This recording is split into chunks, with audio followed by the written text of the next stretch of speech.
Welcome to Popternative, where we dive into topical discussions from the worlds of pop culture, social media, and sports.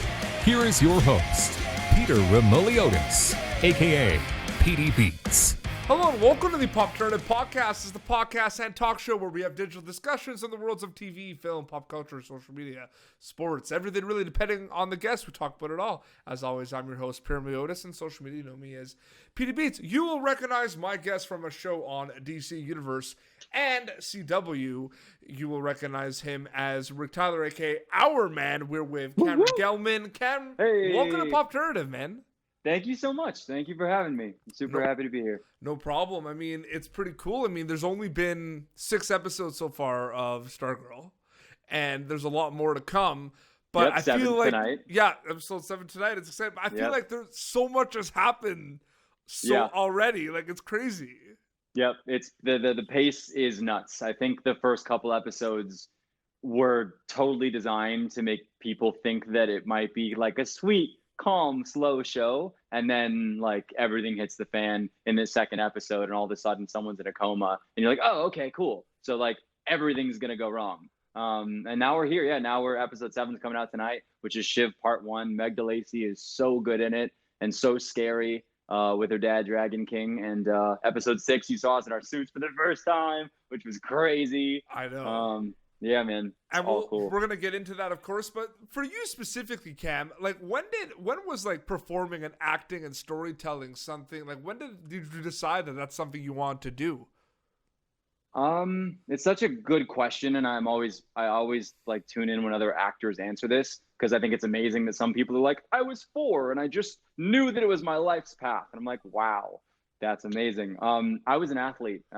And I, in my head, thought I was going to do that for a long time, or maybe play sports in college or something. And I'm from St. Louis, Missouri, which is a town that breeds very serious athletes. Like there are schools that they literally just call them daycare for athletes, because they go and recruit and they give you your scholarship, and then you just play. But I got hurt. I was a baseball player, and I got hurt when I was 11, and I'd have a surgery and whatever, and was always a creative kid.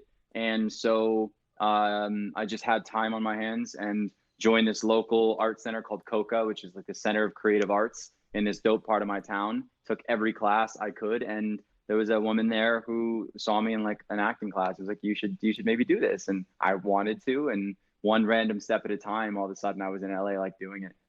No, absolutely. And now you're on Stargirl, which is crazy. Yeah. You know what?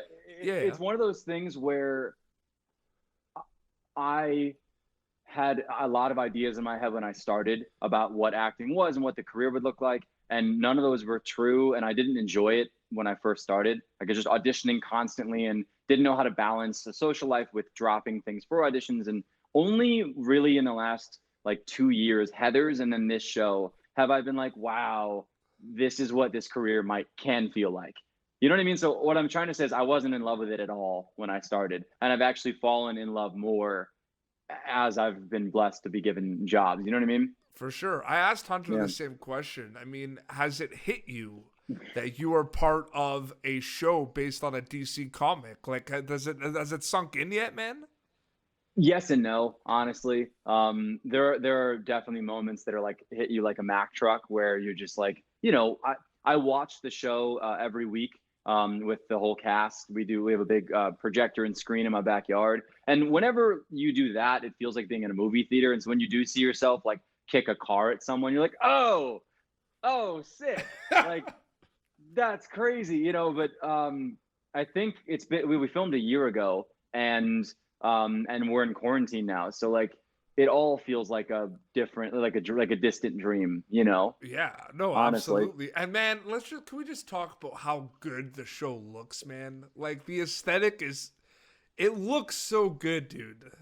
Yeah, no, it's nuts, man. I knew that Jeff was gonna do that, like, because he's who he is, and he procured the budget that he got, and we had such an amazing arts team. But seeing, like, being there on the day on set, seeing everybody in their wires, and seeing someone, throw the punch, and then being like, oh, okay, 3, 2, 1, someone goes back into the wall. Like, it was all so, everybody was invested, and there was mats, and you remove all that, and you make the green screen wall a dungeon, and you do all these different things, and you're just like, oh my God, it's bonkers, man. And then for me, we saw the first 2 episodes as a cast when we were still filming towards the end of the season. Jeff had edited them. We did a whole big screening for us. And when I saw Stripe, I knew that it was like game over, honestly, because I first off grew up on Iron Giant, and I love that movie. That's true. I didn't think about that. I was thinking movie. more like Transformers, right? Sure. So then fast forward to teenage Cameron years, Transformers, which was insane. So I was like, okay, if Stripe does that, we're going to be good. And Stripe did so much more than that. Watching him transform and like that's Can you CGI, actually go man. inside Stripe? Yeah, have you seen there's a photo on social media? I think I don't know if we'd wrapped, but we were celebrating the end of the season, and all of us got together for this big cast and crew photo shoot, and we're all surrounding Stripe, and Jeff's sitting in him. He's sitting in his chest. So that's awesome. He does open up, and he moves, and and we had scenes where longer scenes, extended scenes where we were like, would play with him with his fingers, and every time we'd rap, we'd go in there and like give him like rock star fingers or like, rated R version. Yeah, for sure. Do you also find though, like, and it's really cool how every episode, there's specific episodes like with your character where we're kind of introduced to you and you get kind of your time to shine, so to speak, you know what I mean? Yeah, an episode. yeah. But there's so many cool characters in the show. Like there's like 14, 15 characters, and they all have this, like, everyone is like cool and has their swag in a certain way. Do you know what I mean by that? Totally. And look, and I think what Jeff Johns did and what he told us he was going to do when I met him for the first time, like, he's by no means intimidating, but you know who he is. So you're like, wow, like, okay, going to be with you right now. You hired me. This is nuts. I'm going to listen to you. Yeah. And all he said was like, all I ask is everything of you. Work your butt off, and this is going to be amazing. And it's going to be a safe place and a great whatever. But he said that he specifically writes stories about people coming together, and about people in the process of coming together also finding themselves.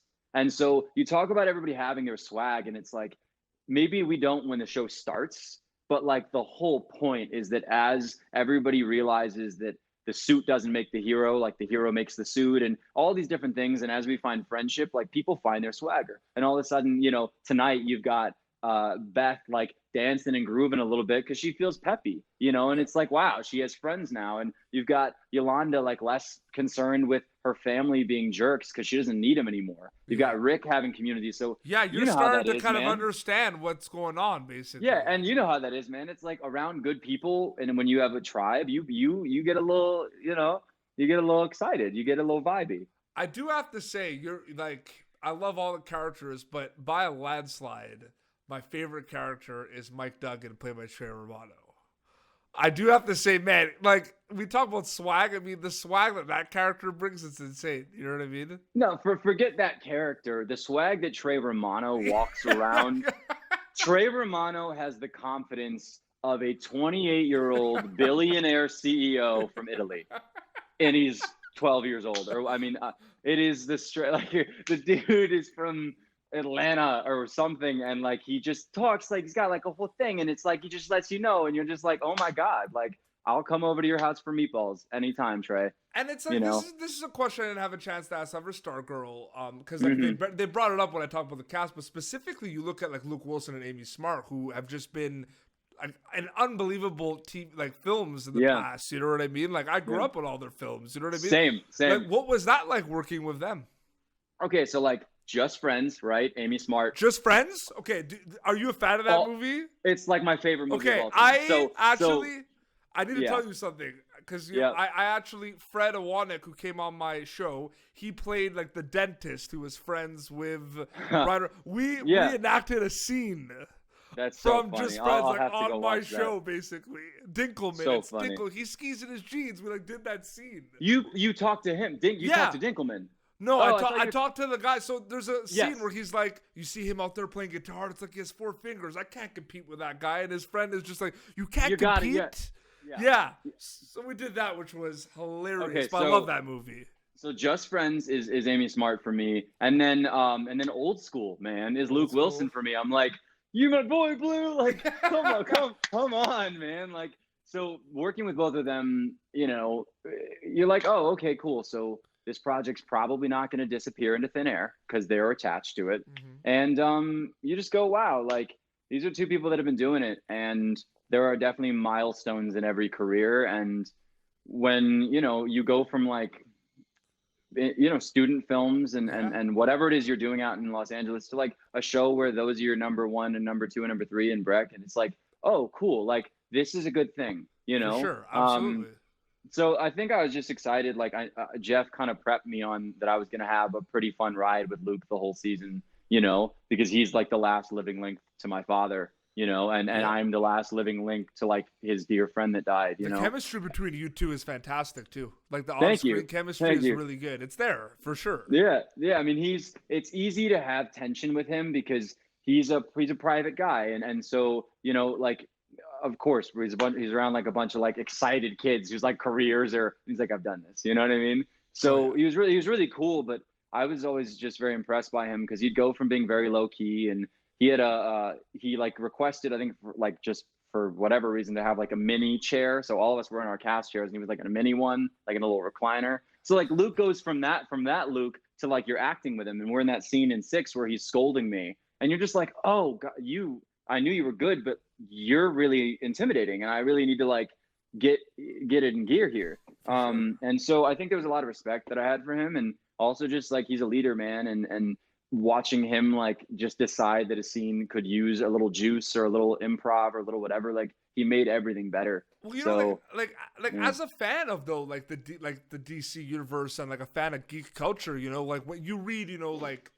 who's kind of tied to play, like Breck Basinger to play Stargirl, and then you have all this information, and you see that like Luke Wilson and Amy Smart are going to be on it, and you're kind of like taken aback a little bit because you're not like used to that happening. You know what I mean? Totally. And I think too, like we've all seen in the last couple of years with like a Riverdale, right? You have like studs from the 80s and 90s coming back as parents now. Yeah. And both of them are studs. So it's like, because on Riverdale you had Luke Perry, right? Yep. And then you had like Skeet Ulrich, some of these people that like, they were not, I'm sure they were working, but you didn't really know what was going on. And then all of a sudden they're paired with like these young it kids and their careers got made. And so I think it felt like, oh, like this isn't that opportunity. You've got all these young kids who we've all worked, but we're hungry and our careers haven't been made. And then you've got these people whose careers have been, and it's like, let's do that and exchange and learn together. And, it's, yeah, man. I mean, and then your whole family being like, oh, I guess you are a real actor because Amy's on your show. What's the reception been from your family and friends, like of you being Hourman? Like, what's that been like?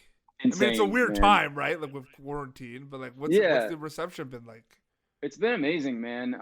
I think your loved ones wait a lot of years when you're just getting going as an actor to see you in a really significant way. You know what I mean? Yeah. There's a lot of like, oh, I'm on like that cop show, and then they're like, oh God, I missed you. Where were you? Like, no, I walked by. Like it's that. So to then like have this thing that's so, to have this dedicated episode and be in the suit, I think. You didn't see me, I punched a car. Yeah.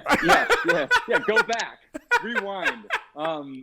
So I think it's been amazing to just like see them take it in and feel their love and their pride. They're just happy for me. And, they know that I was gone for 7 months last year and they didn't really know where. So I think for them just being like, oh my God, this thing that we've been talking about for so long, and this thing that changed your life like is out now, and it's being received so well, and you don't look like you went and got your suit from like a 7-Eleven joined costume store. You know what I mean? Like you know what I mean? Like you look like the real deal, and we all love. My brother and I are like huge superhero fans. We grew up watching them. We grew up dressing like them. So to then see that on screen and go, oh, that looks really legit, and then to be like, yeah, man, like watch me like throw a car at somebody. It's berserk.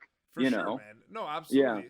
Here's a question I actually want to ask. It's more of a general question, but and this is a question that you can ask. You can probably you can ask the same question to like a lot, like you, Breck, Yvette, Angelica. So you look at you specifically as Cameron Gellman, and you are, some people could like, you know, you've been acting for quite some time, but like some people could argue this is like your breakthrough role. It's the first thing they've seen you in, you know what I mean, and everything.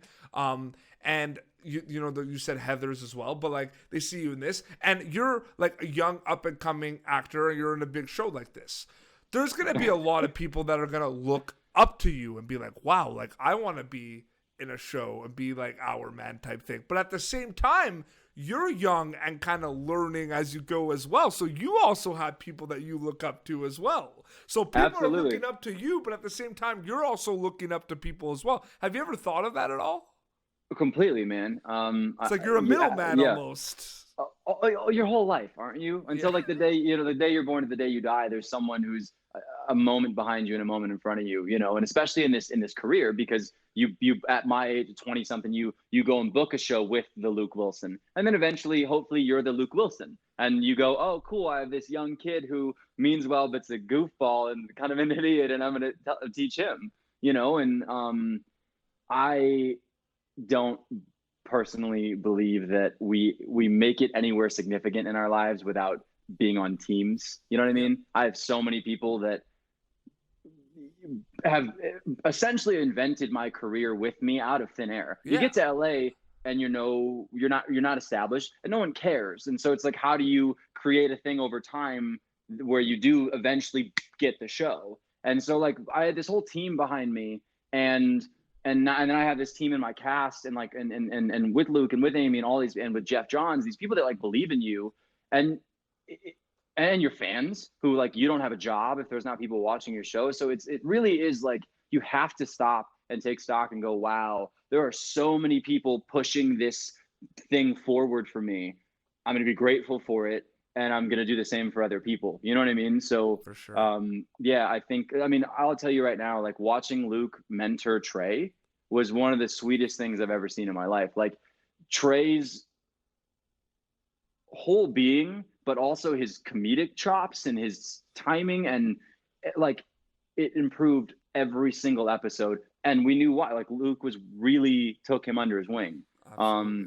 And so I definitely, like, I would like to think that I did that with Trey too, and with any of, like, you know, we've all been a co-star, man. We've all been a background. We've all then done the guest star. And every time you book a role in a show, no matter what the size, you wish you had more. You're like, man, you're like, I know for me personally, like I booked the co-star and apologize for being there and be like, oh God, I'm just here, you know. And then I booked the guest star and be like, oh, but it's, you know, hi everyone, I'm here for 1 week, you know, screw me. And I just never, you know what I mean? It's like, and then finally you got a series regular and you're like, wow, this is what it feels like to look at someone coming in for 1 day who's like around this very energetic cast that seem very tight, and like, what am I going to be on the outside of this and whatever. And you just go, wow, like there are so many opportunities to be a leader by welcoming people to your set. You know what I mean? And by letting them know that like you're there for them and that you genuinely hope they do well before you act with them, or finding out that some of your co-stars, your guest stars are too afraid to ask for the next script, but they really need it. So you get it for, it's just that stuff, you know, and I didn't appreciate that before this. And now I'm in the position to give it, and it's, wow, you know, it just seems like there's a real good relationship between like your, like all the cast and crew. Like you see it like on social media, like social media, you know, like there's good things and bad things about it. I think one of the good things is you could definitely like see like those relationships that kind of live on like after you film the show and after it's out, you still have those relationships, which is really cool to see. Like you and Hunter totally. who are like pretty tight, right? Yeah. That is its own, like, you could do like a reality TV show about the response people have had to like this friendship. It is so funny and weird and weird. But no, look, Hunt and I love each other. He and I are from the same hometown. We're a couple years apart. He was there a lot longer. I left early. But we've both been in LA 6 years, and we're in the same exact rooms testing for the same stuff, but never met each other. I always knew he was in LA, you know, and I would see his name on sign-in sheets at auditions and be like, oh my God, when am I going to meet this guy? And then we booked the show at the same time. We get announced together, and it's like the St. Louis boys coming up. We were just, you know, it was nuts, man. And then him and I both got there and had very slow starts in the show. And I remember the night before my first and only day on the pilot, like I stole an acting book from him and read the entire thing and stayed up the whole night to just be like, I don't know how to do this. I don't know how to act. I'm screwed. And like went and highlighted into this whole thing. And the next day in his trailer, just talking to him about like, oh my God, like this, what if we get fired today? Everybody said that. Everybody was like, this is the day the whole show gets recast. And then every day that you don't get fired, you go, oh, I think I'm actually wanted here. And I might be doing a good job, and the confidence grows. But Hunt and I are buddies, man. When the St. Louis Blues were on their run and eventually won the NHL Cup, we were partying in our trailer and excited about that. And he's a good St. Louis dude, and big hockey guy here because I'm from Canada. So yes, sir. Hunt's great, and we had a lot of fun together in Atlanta as a cast, and the three boys, we were just like the Three Musketeers, man. Jake, Hunt, and I. So we had a good time. No, that's amazing, man. Well, Cameron, thank you so much for coming on Popternative, man. Yeah, of course, man. Totally. If you got in what you wanted to get in, you're good. But I've got nothing but time. If you have anything else to do, I'm so bored, bro. I'm so bored. It's funny because when I started this show, like a lot of people think of podcasts and like they're pretty long, right? Like podcasts, some podcasts like an hour. But like I kind of wanted to change it up a bit, right? So I find I made them short, and then look like. People can go on my channel, and then when they're all up, they can watch like 3 15-minute episodes. They can watch your episode, they can watch Hunter's episode, they can watch Jake's episode. They can do like a marathon. Totally, man. I mean? That's so cool, dude. That's awesome. I love that you've just like made that happen and like made it all so human and like been able to link with everybody in our cast. Yeah. Well, definitely, I'll pass it on. Yeah, like I definitely like Breck, Yvette, and Angelica. Yeah, it's like Pokemon, like gotta catch them all. Oh, dude, it's like hot potato, man. We'll just toss you, But dude, you have so much awesome energy, and it's so cool to interview with somebody that's as excited as you are about the thing you're talking about. I appreciate you, man. It's definitely high. Like I would take you on stage if I was Drake. I'd hire you as my hype man. You seem like you would just whatever stupid thing I was doing. You're like, yeah. So I appreciate you. And, no, I appreciate you too. Where can people follow you on social media? Like, where can they follow you? Yeah, so I'm just graduating out of my grandpa phase, man. I was off Instagram for like 2 years, but I'm back on there now. So that is like where all my focus is. Like I'm not ready for Twitter yet. You have no like, choice now, though. Technically. No, yeah, it's nuts. It's crazy. I went from like not knowing how to post a story to being verified in like 3 weeks. But yeah, so just follow me on Instagram at Cameron Gellman, and that is where all my goofy self stuff will be, and all the cool stuff about the show, and lots of behind the scenes. And, and eventually a Twitter and whatever else exists, but not right now. I can't do it. I think you do have like there is a do Twitter. I have it? Yeah, I guess it's not you then. I'll have to. You should look into that. This is what a publicist is for. So someone is gonna make $100 off Cameron because I'm gonna have to pay for my name. So that's great. But whatever. I mean. I'll let my castmates are really savvy, and they all seem like they've been doing the social media thing for a while. So I'm gonna let them kill it there. And I don't know how you do all of it. I'm on Instagram now like 3-4 hours a day. I'm like, what about the others? Like, how, it's crazy. If you want to keep up with your fans and like really catch all the photos they're sending and catch cool art and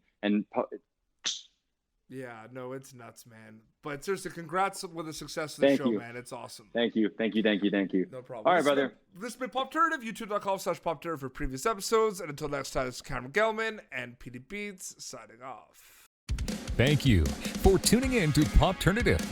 Make sure to check out our past episodes of Popternative on YouTube. Be sure to like Popternative on Facebook and follow us on Twitter. This has been an Autograph Communications production.